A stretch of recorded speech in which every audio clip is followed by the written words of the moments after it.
Before we get started on Dharma talk, please join me in invoking the Buddha's name 3 times. Namo Shakyamuni Buddha. Namo Shakyamuni Buddha. Namo Muni Buddha. Dear Venerable Teacher, dear Sangha, good afternoon.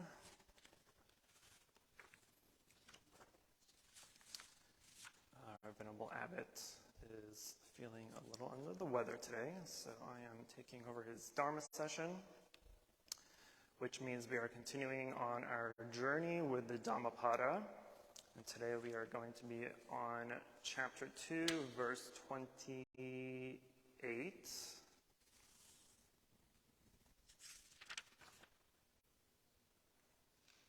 Yes. Okay. So as usual, we'll read the very short verse. We'll go through the story of why the verse was given, then the commentary, and then we'll have some fun. When I say fun, I mean there's no fun. Okay. So the verse goes, When the wise one dispels vanity by earnestness, he ascends the tower of wisdom, and being free from sorrow, looks at the sorrowing beings, just as the wise one on the mountaintop looks at those beings with ignorance on the plain below. This verse was given to one of the Buddha's main disciples, Mahakashyapa. He was one of the Buddha's 10 main disciples, and the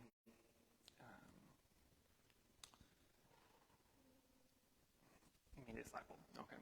But at the time he had attained enlightenment already, so he was an arhat, he was a fully enlightened arhat.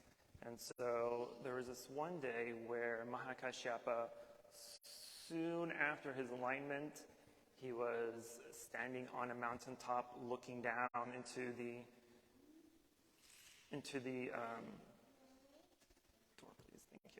looking to the village below, and he sees all the people walking around doing their jobs, doing their thing, and because he's enlightened, he's able to see things that regular beings are not able to see. He's able to see things as they are, or it's a sort of psychic power of some sort, right? He's able to see people's deeds, if they're doing wholesome deeds or unwholesome deeds. He was able to see their past lives and where they may potentially be reborn in the next life, etc., etc. So doing this, right, he was just like, oh, this is cool. I can see this guy. He's gonna be an animal next month or next year or next life, and that woman's gonna have 5 more babies before she passes. This person's gonna die on the job, whatever it may be, right? It was really just kind of creating a story for everyone.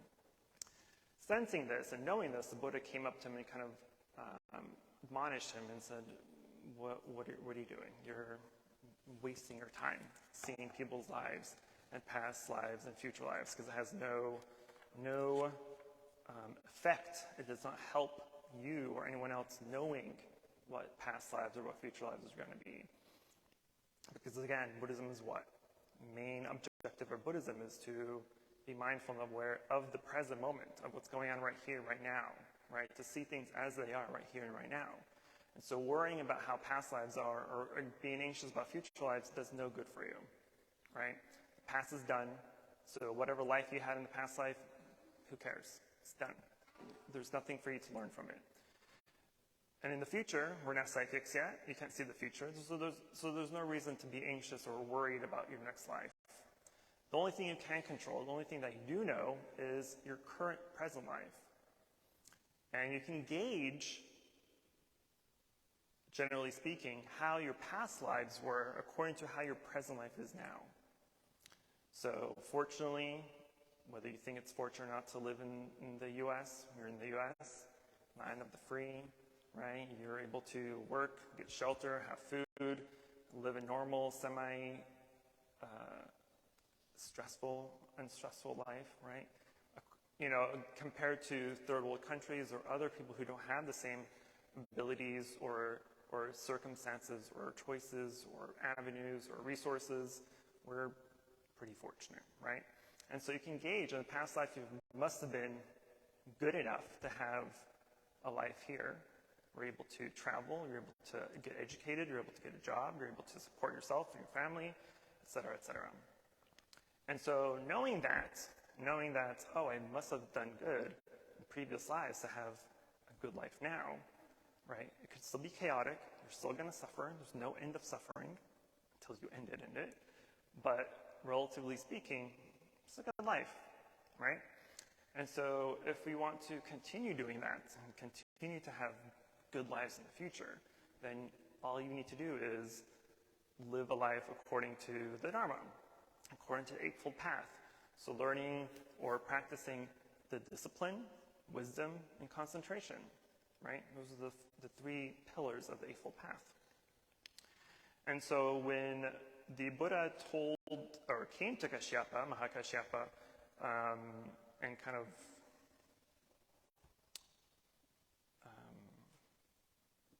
admonished him, he told Kashyapa,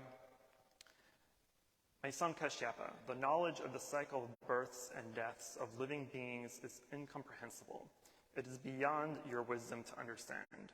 Only enlightened Buddhas can understand and explain the cycle of births and deaths of living beings."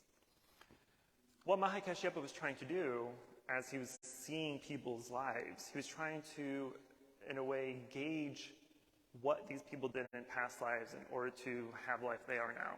And what are they doing now in their lives now that they're going to have whatever kind of lives in the future, right? He was doing this comparison. And so the Buddha was telling him that it's wrong to do that comparison because it's not helpful. It does not benefit you. It does not help benefit them. You're an enlightened being. You should be able to, as enlightened beings, you're supposed to be of the world, but not part of the world. What we mean by that is when you're on a serious path of trying to be enlightened or liberated, then you're going to have to make sometimes some hard decisions. Sometimes you have to really start to discipline yourself, discipline your practice. We have to potentially sacrifice a few things, potentially emancipate ourselves, whatever we have to do. It all depends on how serious and how hard-headed you want to be to your path. So the Buddha was trying to teach Kashyapa that as enlightened beings, right, and he used the example of standing on a tower, standing on a mountain, right? An ordinary person, if they stand on a high tower or on your roof of the house, you're able to see a few miles around you, maybe a mile or two around you, right? I'm like, oh, I can see people. I was like, look, there's my husband, there's my wife, there's my kid, there's my neighbor. You see little people normally, right? You see kind of middle grade details. When you're on the ground floor, you're able to see things clearly for the most part, right? You can see things that are broken, maybe things are out of place, maybe you can see someone who's disabled or unable to walk or unable to speak. You're very close to them, right? That's kind of the ground level. If you go to the second level, which is standing on a tower, standing on the roof, you see those, but with less details, right? Maybe you can't see the broken pots. Maybe you can't see the cracks in the wall or the ground. Maybe you can't see people's disabilities or their pains or their injuries or illnesses, whatever it may be, right? Then, if you're on a mountaintop, what happens then? We've all been in an airplane. Has everyone been on an airplane? So if you've been on an airplane, you look out the window, you'll see like houses and cars. They look like little ants, right? They're just running around. They don't look like anything. And so the Buddha uses this example that when we're on a mountaintop, when you're fully enlightened, when you've made such strive and effort to climb that mountain, right? And the mountain is a simile of the Dharma, the practice, right? Because it's easy to get on the roof and look out in the world, right? Maybe it's easy to go on a Tower of America and go to the very top. It takes a little elevator, you can see it around town. But how difficult is it to climb mountains, right? There's only a handful of people in the world that have climbed Mount Everest, for example, right? And so the simile of the mountain is the struggle that we have to do and work toward in our practice to climb this mountain, to be able to see the beauty of the world, right? If we read in some of the sutras like the Lotus Sutra or the Dhammapada Sutra that we chant in the evening, it's very detailed in its beauty, right? The Dhammapada Sutra describes the land of ultimate bliss with gold-colored sand, pillars, and lattices, and buildings made of the 7 jewels: gold, silver, lapis lazuli, crystal, mother of pearl, red pearls, carnelian, right? All these beautiful gems that create this beautiful Buddha field, Buddha land, right? Almost like heaven. And the Buddha describes that when you are enlightened, when you become an enlightened being, you see the world as that type of beauty, right? And so when we climb mountains, right, now if you look out, you're like, I see trees, I see houses, nothing impressive, right? But sometimes if we go to one of the national parks, for instance, right, and you climb the mountains and you look out into the world, how beautiful is that sight, right? Sometimes, depending on where you are, maybe there's waterfalls, maybe there's different colored trees or animals, and it's just mind-blowing of how beautiful this world is, right? But we don't see that at the ground level because we're distracted by our ignorances. We're distracted by our desires and needs and wants and all the other things that cause us suffering in life. But when we take the time, when we make the effort to practice, to be aware, to be mindful, and slowly walk up and climb that mountain and look out into the horizon and see the beauty of this world. This world is full of chaos. It's full of ugliness to some extent.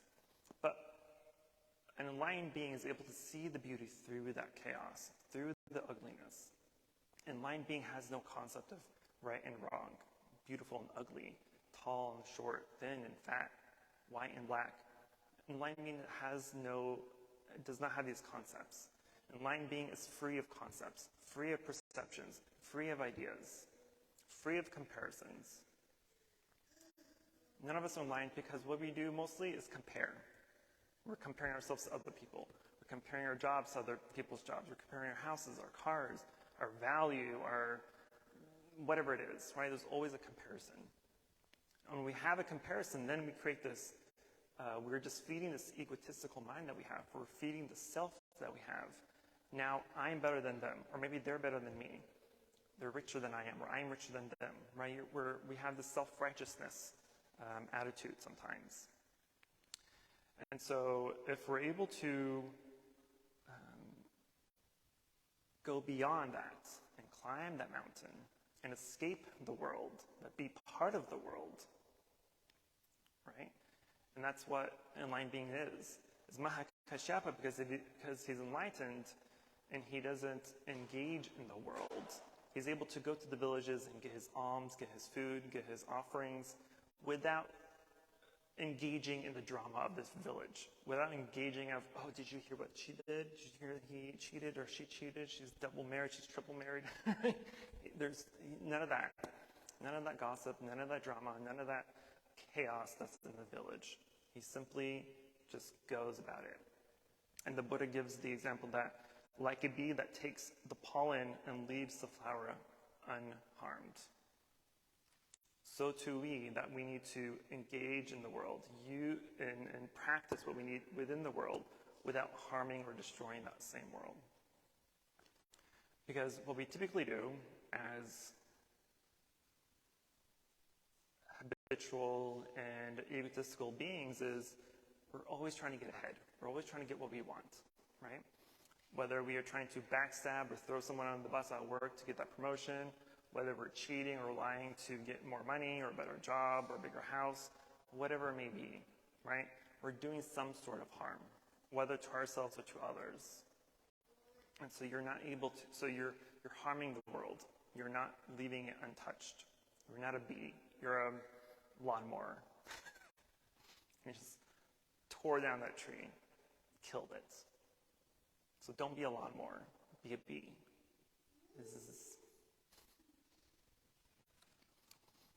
Unless you're like allergic to bees, then don't be a bee.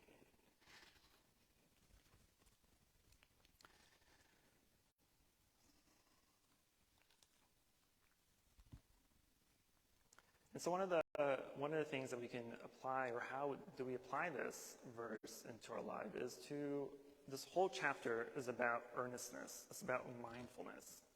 So every verse in this chapter is about doing what we need to do in mindfulness, doing what we need to do with awareness, doing what we need to do with good intention, with right view, right thinking, right speech, right action, right livelihood, right concentration, right wisdom, all the Eightfold Path, right? I think I'm missing one, but that's okay. And so if we're able to apply those practices, apply those teachings to what we do, then we become happier people. Every once in a while, I'll get someone that asks, what is my purpose in life? I don't know. But the one true purpose that everyone has in common is that our only purpose in life is to be happy. That is the purpose in life. It's to be happy. What other purpose do you have? Right? You want to change the world? Have fun. Good luck. It's not happening. But maybe you'll become happy on the way. Right?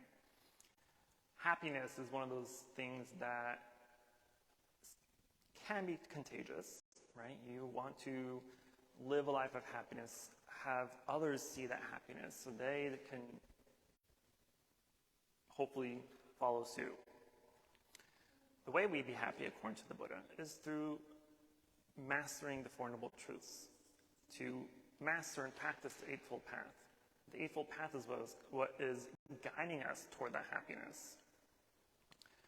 Right now, we think we're very ignorant. We're all ignorant. We're all semi-stupid to a sense that we believe our happiness is out there, that we can buy our happiness, that we can hold on to our happiness, that we can stock our happiness, stock up on happiness.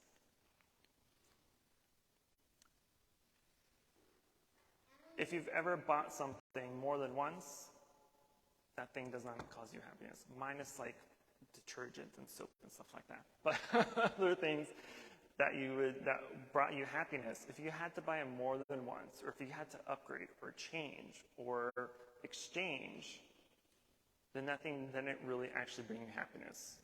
You're just, the initial excitement and happiness that thing brought you in the first place dissipated, faded away. So now you need a replacement. So now you're just buying something else to replace that gap in that happiness that item brought you in the first place. So we're constantly just wanting more and more and more every time.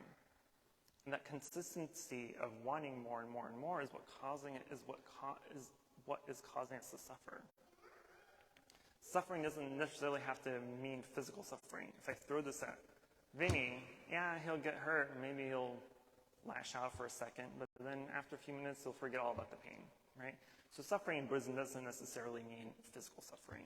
It's also mental suffering. It's psychological suffering. It's even religious suffering. Suffering in this sense is having too many expectations, right? That's one. It's the attachment to your desires, and it's the unawareness of impermanence. Impermanence should be first on the list. So I'm going to move that. Impermanence, expectations, attachment to desires. Everything in the universe is impermanent. The universe itself is impermanent. Things will last for a very long time. Things will last for decades, for centuries, for a millennia. But eventually everything has to fade away. Everything has to disappear. But we superficially understand that. We superficially know that things don't last forever, right? That's why we keep buying more things. We know that our loved ones, our pets, our jobs, our houses, we know superficially, generally speaking, subjectively, that they don't last forever. But we hang on to those things, right? That's the attachment to our desires. We have this expectation of things and people to last, to stay around. We have an expectation of our spouses to love us unconditionally, to be completely understanding, to be completely submissive, to do what we believe is necessary for the relationship, for the marriage, or whatever it may be. And when those expectations are broken or not met, then we get angry. Why didn't you do the dishes like I asked you to? Why didn't you take out the meat out of the fridge to thaw? Why didn't you mow the grass? Why didn't you take the kids to school? Right? If we have these expectations and the expectations were not done, then we get angry. Versus just accepting that it didn't get done. You're wasting time, you're wasting energy by arguing. But if you're able to see things as they are for what they are, which is the dishes were not done, the trash is not taken out, the lawn's not mowed, the kids are still in bed. If we just accept that as what it is, then we can stop wasting time trying to change the past, it's unchangeable, and then just worry about correcting the future. You need to worry about what you can control and let go of what you cannot. Worry about what you can control and let go of what you cannot. If you're able to live by that mantra and accept it when things don't go your way or things don't happen the way you want them to happen, if you recite that mantra to yourself, it'll hopefully give you an aha moment of awakeness, of enlightenment. That was one of my aha moments in times of, it is what it is. I think everyone has heard me say this. When things don't go our way, something's to happen. We had a lot of issues building this temple that caused so much frustration and distress to the monastics and to some of the members. And eventually, when things didn't go our way or didn't happen the way we want them to, it was already done. Like our roof, for example, is literally backwards. Can you imagine what kind of contractor puts on a roof backwards? You're a special kind of person when that happens. But when it did happen, it was done. We're like, yeah, well, nothing we can do now, right? So why get upset about it? I mean, we were slightly upset for like 2 minutes, but we're like, you know what, it's done. It's already put on there, it's nailed in, it's glued in, it's cemented in, whatever they did, it's there. There's no change in it, right? It's not a Lego piece we can just take it off and switch it around and put it back down. And because of that, it is what it is. Acceptance of what is reality. And if you're able to accept that reality as it is, for what it is, how it is, understand that if something has already happened, it's unchangeable. You cannot go back and change it. What you can do is maybe influence the future according to your actions in the present. But if you're able to let go of past pains and discriminations and traumas, right? A lot of times we hang on to those things because it's a buffer onto this trauma, to this suffering, to this pain, because it's something that we feel comfortable with, even though it's traumatic, but it's so comforting that we just stick to it. We hold on to it. We use that as an excuse sometimes, even. We just constantly want to feel sorry for ourselves, maybe play the victim. But when you're able to recognize that this has already happened, what you can do is learn from that experience instead of hang on to that chaos, to that hurt, to that negativity. If you're able to learn from it and help yourself and help others, hopefully, with that, now you're creating wholesome, positive, correct change in the world. And when you help other people see that unhelpfulness, right? Maybe that way in the future, if they were to ever come in that same situation or something similar, then they can recall your helpfulness, your resources that you provided,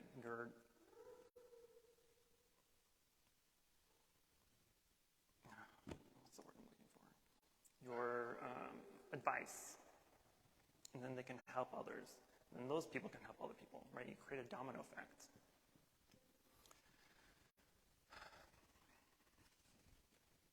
Okay, 3 minutes.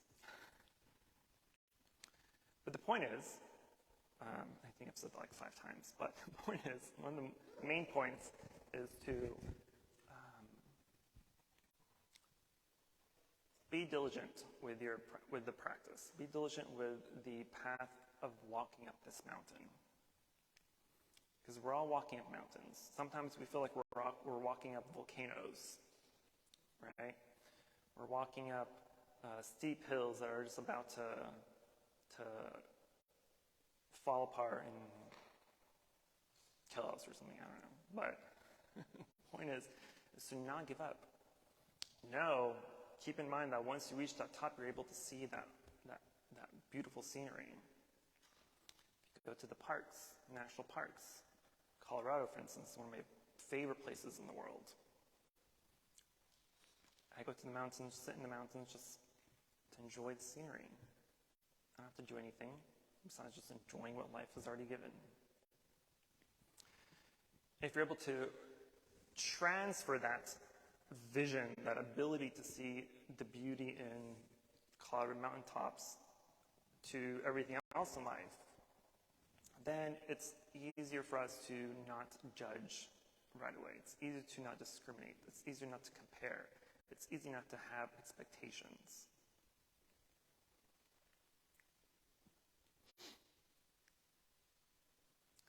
There's typically not exactly a way we can release our expectations all at once.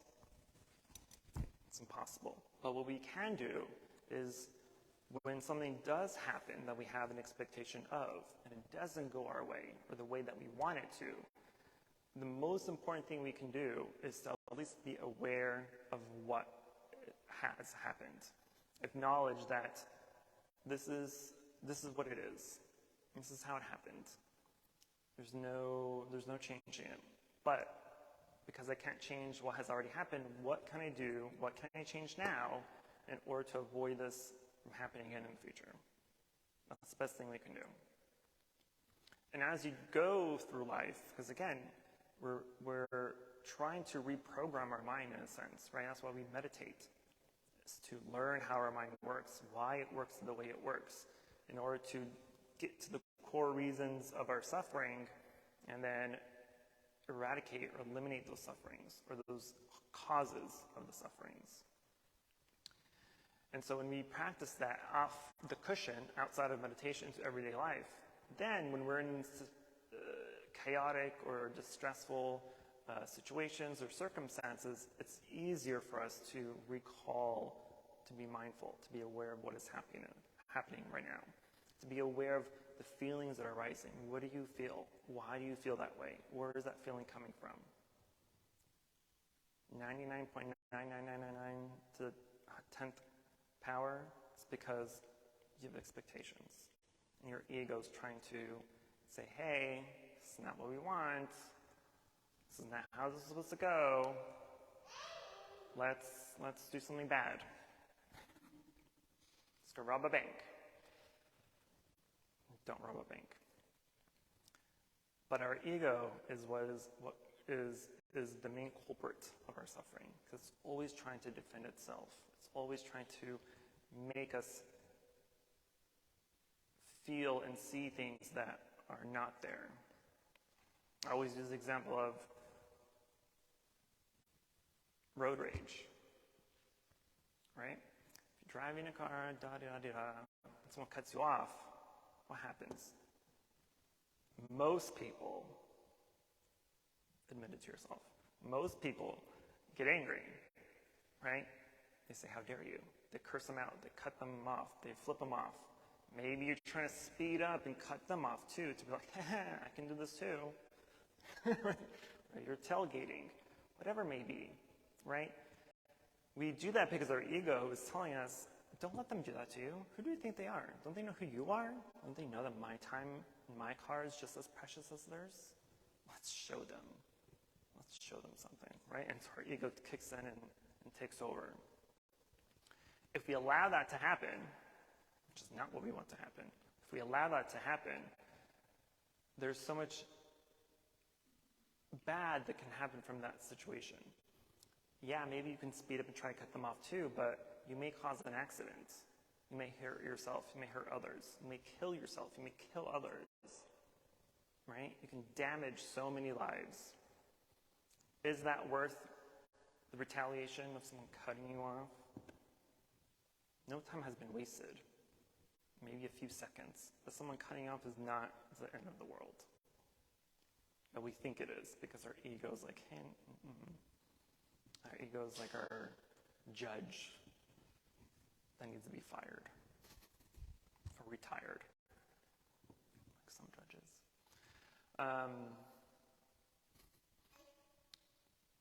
Okay, I'm gonna stop. I'm already over time. Okay, we have one more session of the last. I think I'm gonna do the last 2 or 3 verses. Our next one before we finish up chapter 2.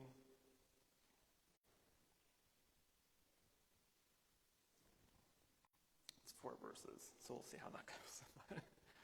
What questions do you have? Concerns? Emotional outbursts? Yes, Leon.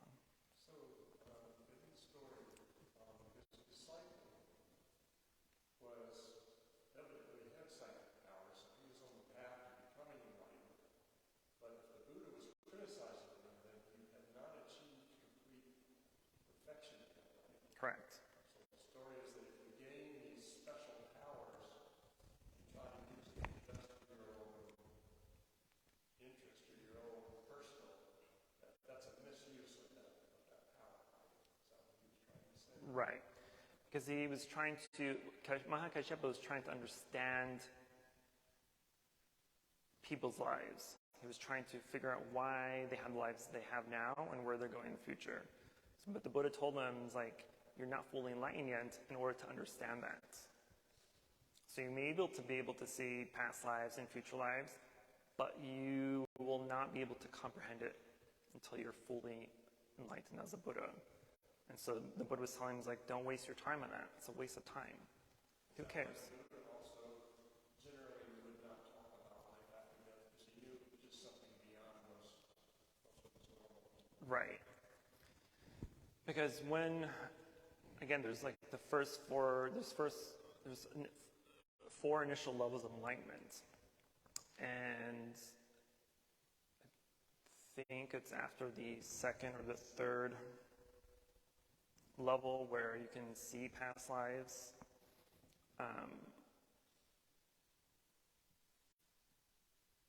But the Buddha would always tell his disciples, don't practice meditation in order to gain, in order to want to gain special powers, right? Whether they're true or not, real or not, it doesn't matter.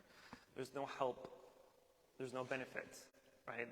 They're just byproducts of states of consciousness, right?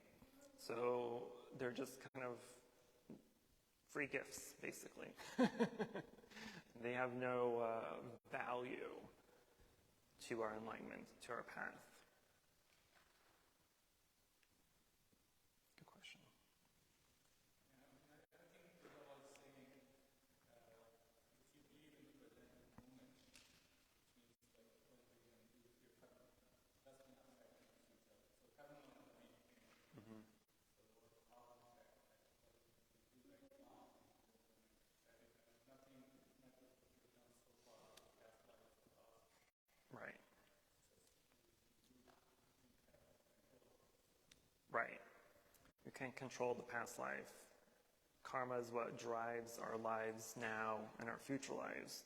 And so knowing what happened in the past may just be interesting and fun to know, but it has 0 benefit to your journey, to your path.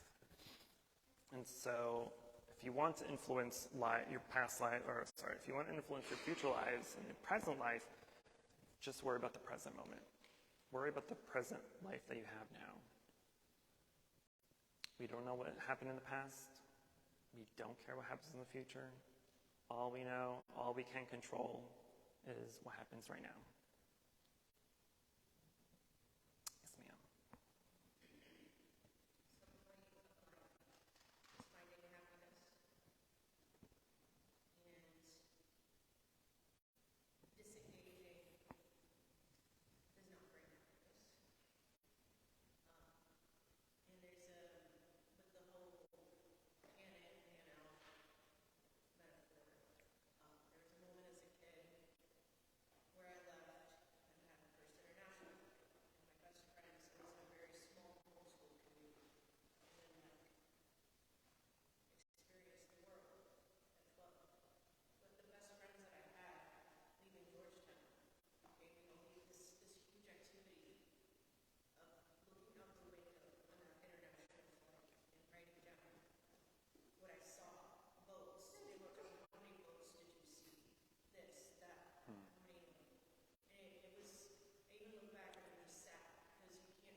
Right. You know, I don't know. If I saw them again, I'd want to hang out, I'd want to talk, but I just like I know that their experience is the same. How do you not? How do you skillfully like exist with people that just don't? You're not on the same awareness. I know that I'm not on the same awareness as I'm Mm-hmm. What's a more skillful way of engaging with people that you want to just emotionally shut it off because you don't think there's a connection? I wouldn't say it's helpful to emotionally cut off, right? Because then you're not allowing yourself to feel and to sense what's happening right now, right? You're creating a blockage. Because those feelings and sensations that you have, even though you know that there may not be a connection that you're trying to either just hold on to or sever, right? Part of being mindful and aware is being mindful of what is happening right now. How do we feel? Why do you feel this way? Where is this coming from? How is it helpful or not helpful, right? And so it's a journey all on its own. I'm sorry? Yeah, the emotion, the feeling, whatever arises during the situation, right? You can ask yourself, where does this come from? Why do I feel like this? What is causing this, right? Because your desire to disconnect didn't just come out of nowhere, right? You didn't just walk into and be like, you know what? I don't want to be friends with any of y'all, right? There is a reason. So part of the journey, part of the practice is to understand what that reason is and where it came from and why it arose in the first place. Because if we can tackle the core reason of those feelings or emotions and engage with it and do something about it, right? Maybe it has to be, I always use the example of a person. If you meditate and you contemplate whatever you're contemplating, and you go down the little rabbit hole of whys and whos and whats and buts and all the other questions, and you get to the core reason of suffering or your distress or whatever it is, and it's a person, you know that this person is the core reason of all this mess over here. Now that you know this person is the core reason, you can do something about it. You can distance yourself. You can cut them off completely. You can ignore them. You can unfriend them. You can do whatever it is that you feel is necessary. But that answer is going to be according to you, right? But we have to go down the line, the rabbit hole of understanding why things arise in our minds, why we feel certain ways, because nothing just comes out of nowhere. Feelings and emotions don't come from nowhere. They come from something or someone that has happened, and we have to find a reason or find the core reason. That way we can avoid that same mess in the future with other people, right? But don't feel like we need to be, what's the word? Sorry? Yeah, you don't want to feel like you need to get rid of something, right? Because getting rid of is the exact same thing as wanting. Desire, right? Desire is wanting things, but desire is also not wanting something. It's also a desire. But that's why we go through the process of figuring out why things arise, where they came from, et cetera, so that we can better understand the bigger picture. And once we have that clarity, hopefully, and it may take time, right? It could be a very long rabbit hole that you have to go through to figure that out, but there is an end. And once you find that end, you'll have that clarity and that ability to fully understand and let go. And it'll be very easy, hopefully.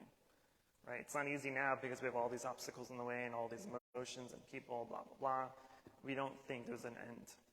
But once we start to contemplate, start to go down the line, start to ask and analyze and gain that insight, then we'll have that clarity. We'll have that aha moment, right? And that aha moment is a glimpse of enlightenment, okay? We've all had moments, glimpses, aha moments of enlightenment, right? Every single one of us. Enlightenment is a time and place, is a certain situation where you've had complete clarity, complete open mind of understanding something as it was happening, right? It's not this big fireworks show that's going to happen, right? It will be eventually when you become a Buddha, but until then, our enlightenment moments are these little specks here and there, right? They last for maybe a few seconds, maybe for even a minute, right? And those are perfectly fine. We want those. Because as we start to learn them and gain them, then those moments will start to be bigger and bigger and longer until it's finally permanent. And we've finally escaped the realm of suffering, of samsara. So that was a really long answer.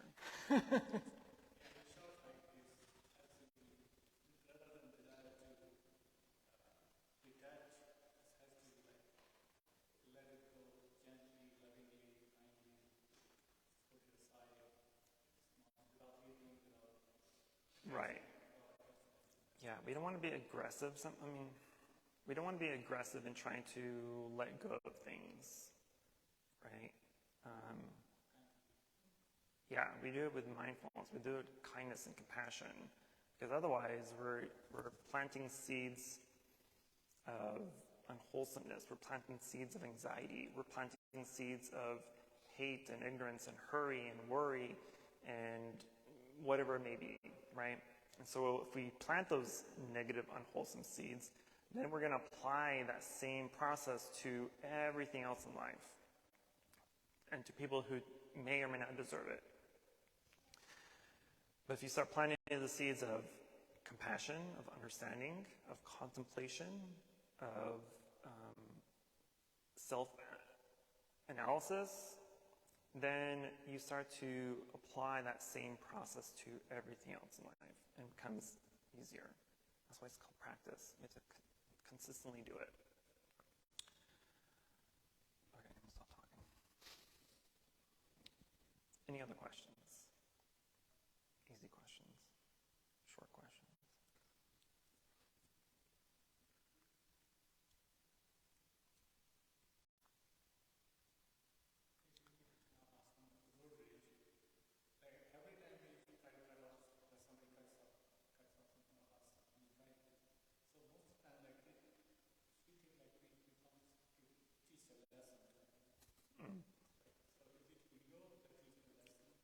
That's self-righteousness. I'm going to teach you a lesson because I know better than you do, right? I mean, sometimes maybe you do, but that doesn't give you the right or the authority to do something unwholesome anyway. Okay, before I forget, we have a special ceremony on April 23rd. Is that what I said? Yes, April 23rd, we're having a precept ceremony, 3 Refuge 5 precepts for at least 3 of our members, that I'm aware of. So everyone is invited to that auspicious occasion. And then May 13th will be our retreat day. It's a Saturday, our meditation retreat. And the registration for that will start on the 1st of April. I think that's all that's missing. Okay, so if there's no questions, we will transfer the merit and then go to chanting. Namo Shakyamuni Buddha Namo Shakyamuni Buddha Namo Shakyamuni Buddha. For any positive karmic action we've accumulated here today, we wish to transfer the merit to all sentient beings and wish them full enlightenment.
Body, speech, and mind in perfect oneness, I send my heart along with the sound of them.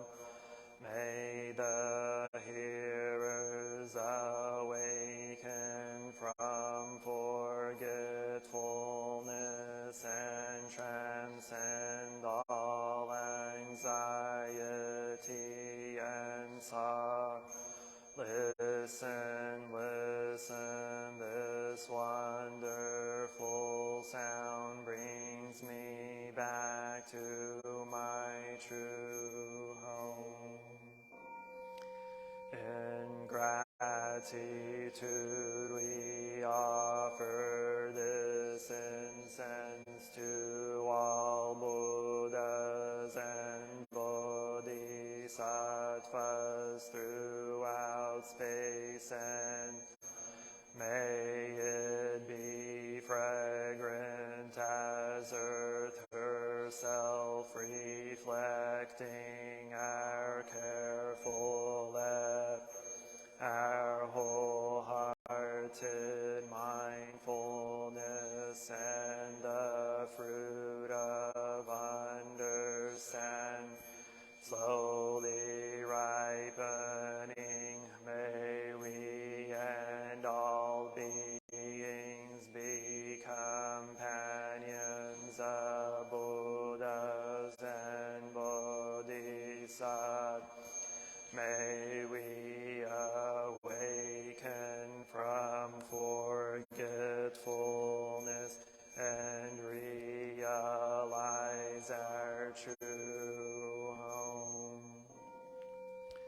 The incense in the censer now is burning. All the Dharma realm in every place auspicious, appearing our sincere intention, thus fulfilling as all Buddhas now show their perfect body. Homage to the incense cloud canopy, Bodhisattva and great Bodhisattva. Homage to the eternally abiding Buddhas, the supreme Dharma and sagely Sangha throughout the Dharma realm and the realm of entities, and 3 periods of time.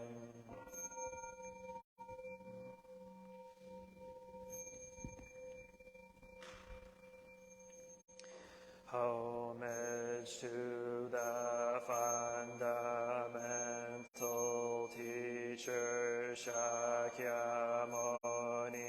Buddha Maitreya, honored future Buddha, Shri Great Wisdom Bodhisattva,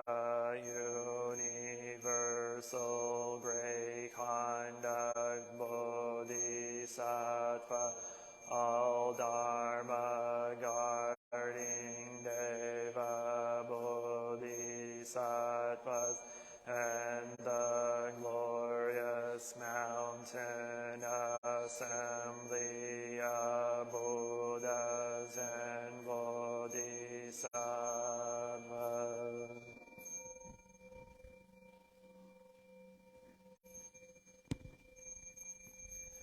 Homage to Amitabha Buddha in the land of ultimate bliss of Avalokiteshvara, great compassion Bodhisattva.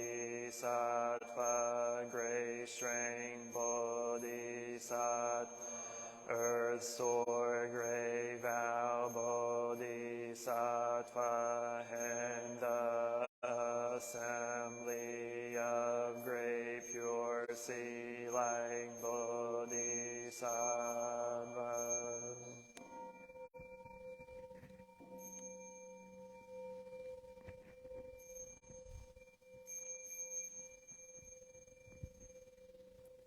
Sit down.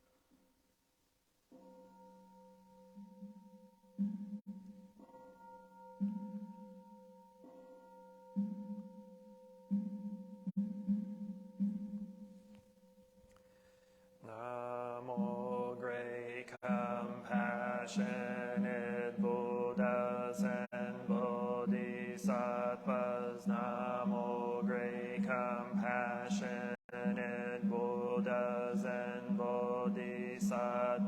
Namo great compassionate Buddhas and Bodhisattvas.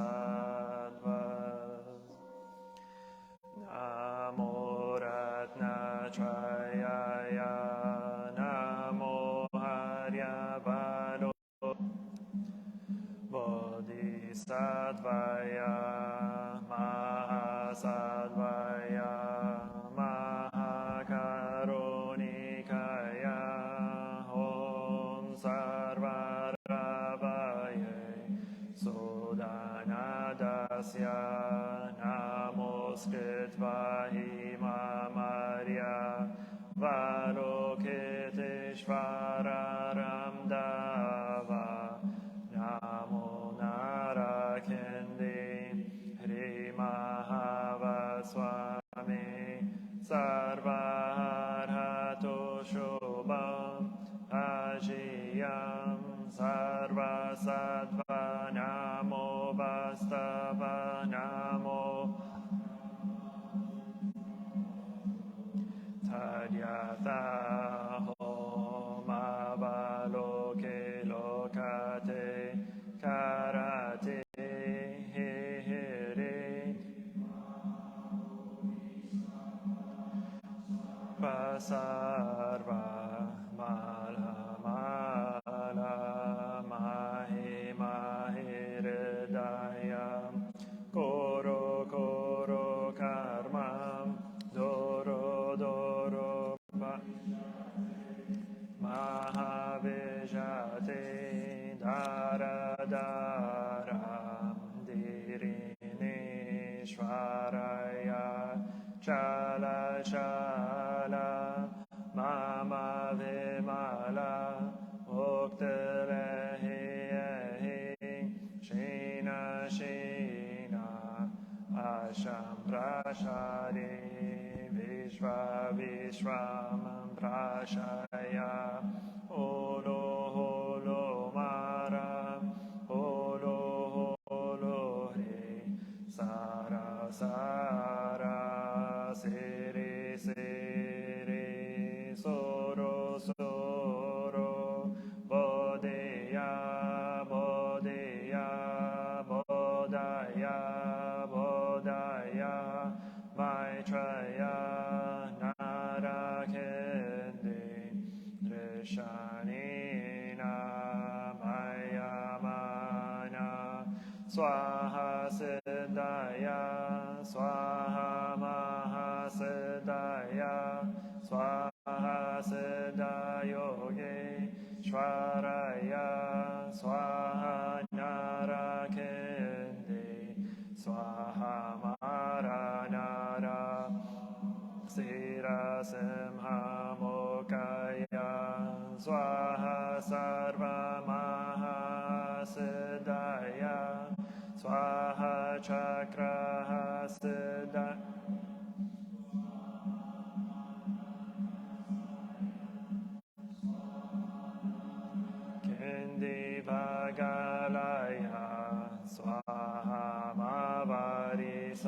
Karaya Swaha Namo Ratnatrayaya Namo Arya Paroketeshvaraya Swaha Om Siddhyanto Mantra Padaya Swaha.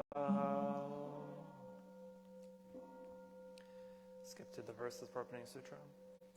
The unsurpassed, profound, and wonderful Dharma is difficult to encounter in hundreds of millions of eons. I now see and hear it, receive and uphold, and I vow to fathom the Tathagata's true meaning.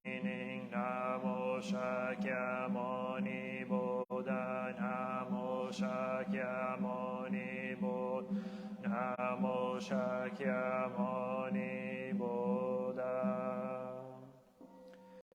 The one who bows and the one who is bowed to are both by nature empty. Therefore, the communication between them is inexpressibly perfect. Our practice center is the net of it, reflecting all Buddhas everywhere, as my own person reflects in all Buddha, to whom with my whole life I go for refuge.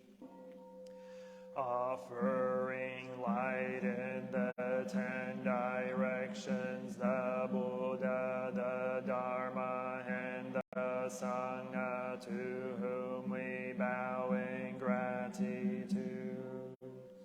Teaching and living the way of awareness in the very midst of suffering and confusion. Shakyamuni Buddha, the awakened one, to whom we bow in gratitude. Cutting through ignorance, awakening our hearts and our minds, Manjushri, the Bodhisattva of great understanding, to whom we bow in gratitude. Working mindfully, working joyfully for the sake of all beings, Samantabhadra, the Bodhisattva of great action, to whom we bow in gratitude. Responding to suffering, serving beings in countless ways, Avalokiteshvara, the Bodhisattva of great compassion, to whom we bow in gratitude. Seed of awakening and loving kindness in children, sprouts in all beings, Maitreya, the Buddha to be, to whom we bow in gratitude. Showing the way fearlessly and compassionately, the stream of all our ancestral teachers, bow in gratitude. The Dharma is deep and lovely. We now have a chance to see it and practice it. We vow to realize its true meaning.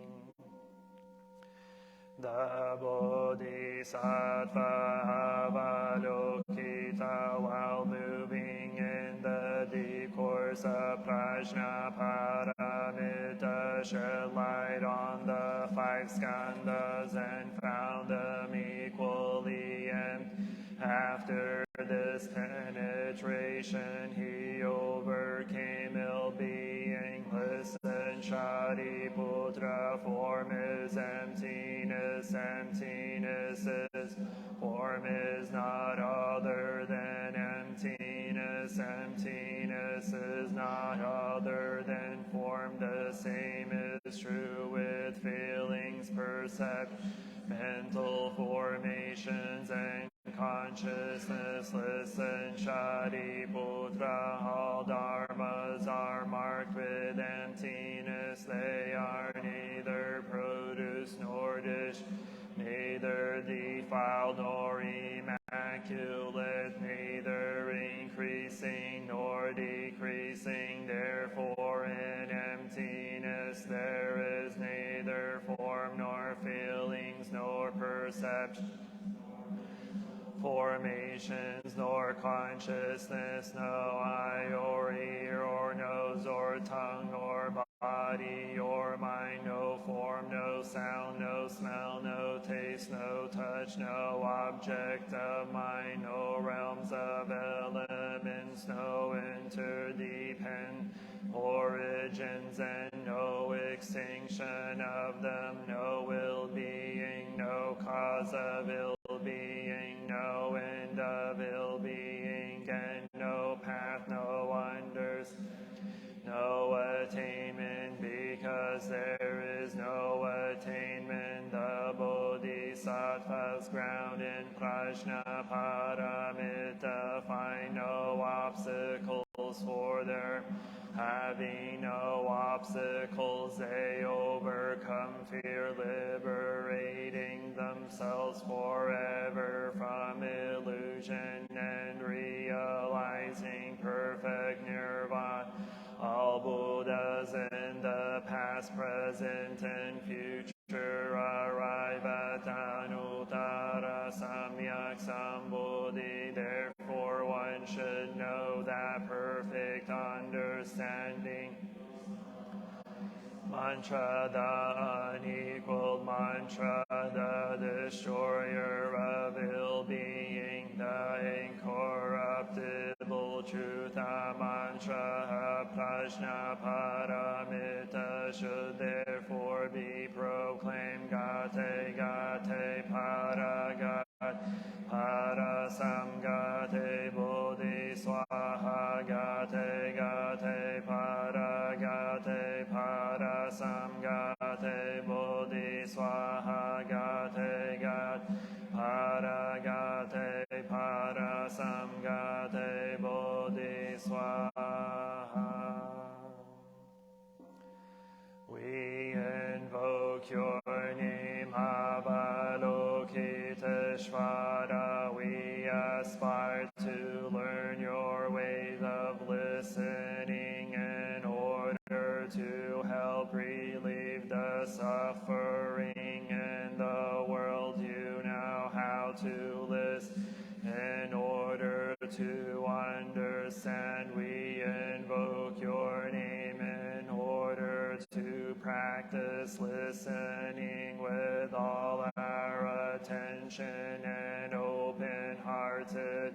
We will sit and listen without any prejudice. We will sit and listen without judging or reacting. We will sit in order to understand. We will sit and listen so attentively that we will be able to the other person is saying, and also what is being left unsaid. We know that just by listening deeply, we already alleviate a great deal of pain and suffering in the other person. We invoke your name, Manjushri. We aspire to learn your way, which is to be still and to look deeply into the heart of things and into the hearts of people. We will look with all our attention and open-heartedness. We will look with unprejudiced eyes. We will look without judgment.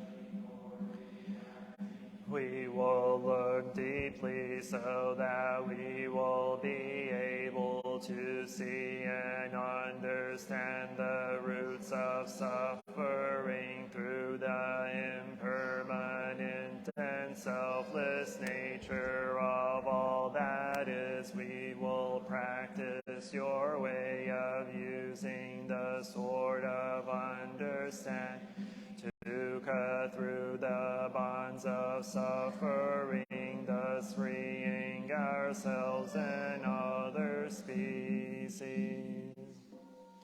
We invoke your name, Samantabhadra. We aspire to practice your vow, to act with the eyes and heart of compassion, to bring joy to one person in the morning and to ease the pain of one person in the afternoon. We know that the happiness of others is our own happiness, and we ask to practice joy on the path of service. We know that every word, every look, every action, and every smile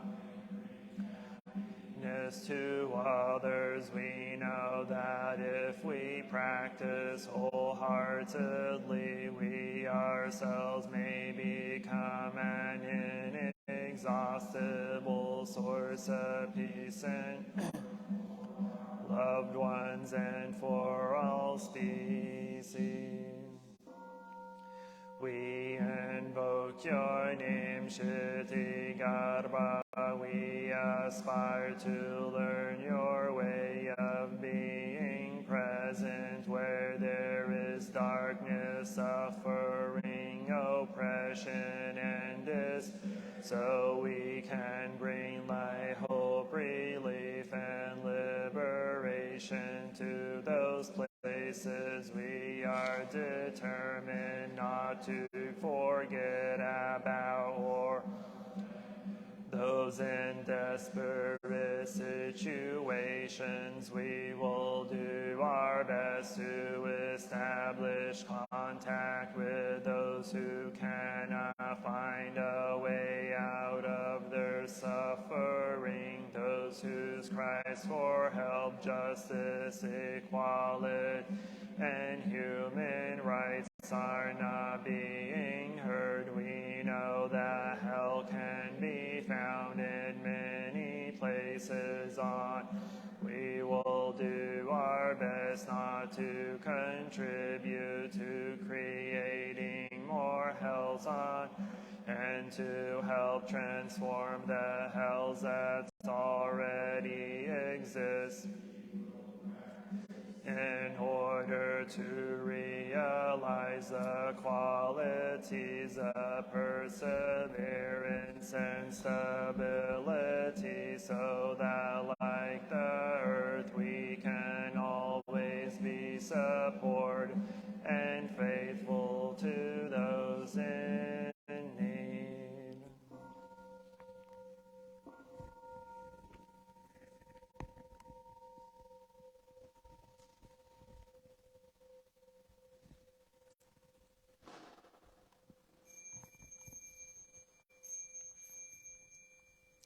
I take refuge in the Buddha, the one who shows me the way in this life. I take refuge in the Dharma, the way of understanding and of love. I take refuge in the Sangha, the community that lives in harmony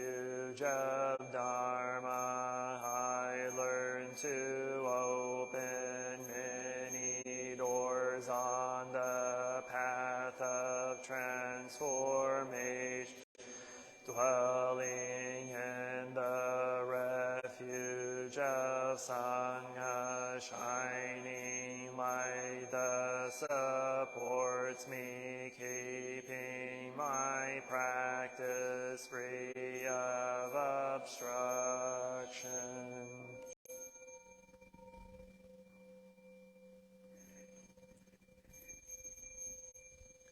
Taking refuge in the Buddha, in myself I aspire to. All people recognize their own awakened nature, realizing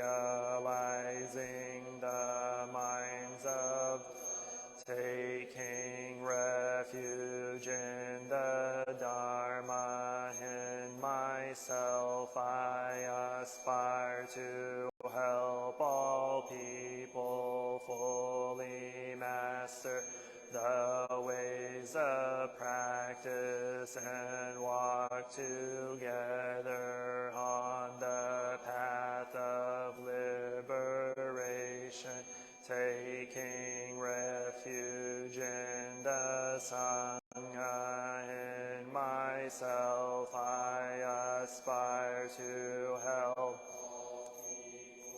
build fourfold communities to embrace all beings and support their transformation.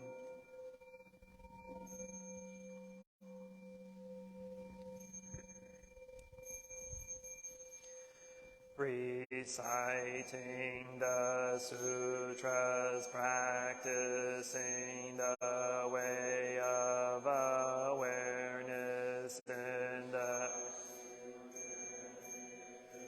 without limits, we vow to share the fruits with all beings. We vow to offer tribute to parents, teachers, friends, and numerous beings who give guidance and support along the path.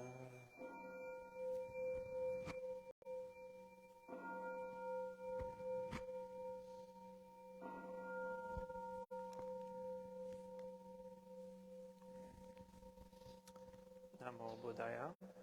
Also, quick announcement that this Tuesday, right, it's class, one-on-one class at 6:30, and then we also have a meditation class on Saturday at 10 a.m.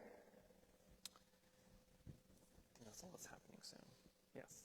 If anybody has any questions also with the upcoming Through Refuge 5 Precept ceremony, feel free to ask myself, Leon, or Christopher. Thank you. Namo Shakyamuni Buddha.